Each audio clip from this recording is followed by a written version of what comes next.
The usage, you're only thinking that it may damage your life, that if you eat the fertilizer or pesticide, it damages your life. What are the extra micronutrients this particular fruit has? What are the health benefits that this will give you? Almost in every country, people are deficient of these things simply because it's not there in the soil, it's not there in the food.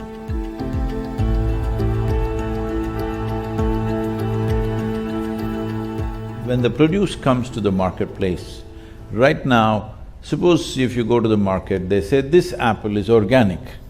What is the other apple? Is it inorganic? Is there such a thing?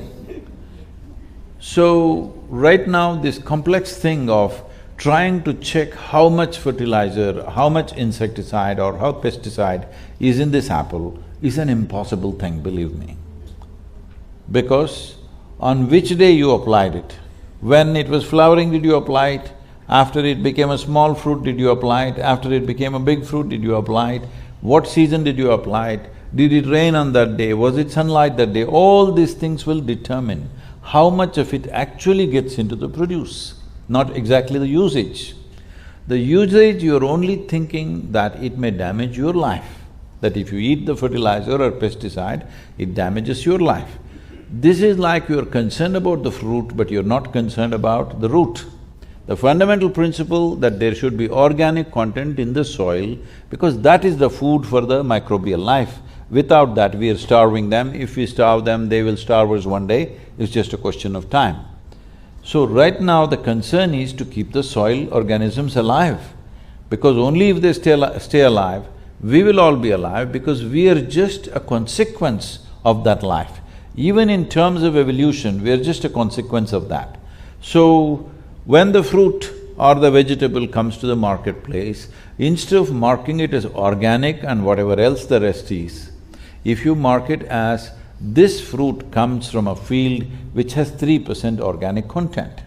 Now there is enough science to tell you, if the organic content in the soil is 3%, what are the extra micronutrients this particular fruit has? What are the health benefits that this will give you? What are the preventive things that will happen to you in terms of ill health? All this science is already there. Both physical and psychological health is very connected to the micronutrients we consume. Right now we've been through a pandemic. You don't need to consult any great virologist. If you ask any basic doctor, they will tell you, if you're lacking vitamin A, B6, B12, folate, iron, zinc, magnesium, you will be more susceptible to respiratory infections. This is a known thing. And just look at this in the world, almost in every country people are deficient of these things simply because it's not there in the soil, it's not there in the food. Now, I'm not trying to say pandemic would not have happened if the soil was good. Definitely it would not have caused this much panic as it did if we were of a stronger constitution. And that stronger constitution is not one day's thing. It doesn't happen by going to the gym. It happens by eating the right kind of food and by being connected with the soil through the food and also otherwise. If that otherwise is not possible, say city-dwelling people, but at least the food should have that.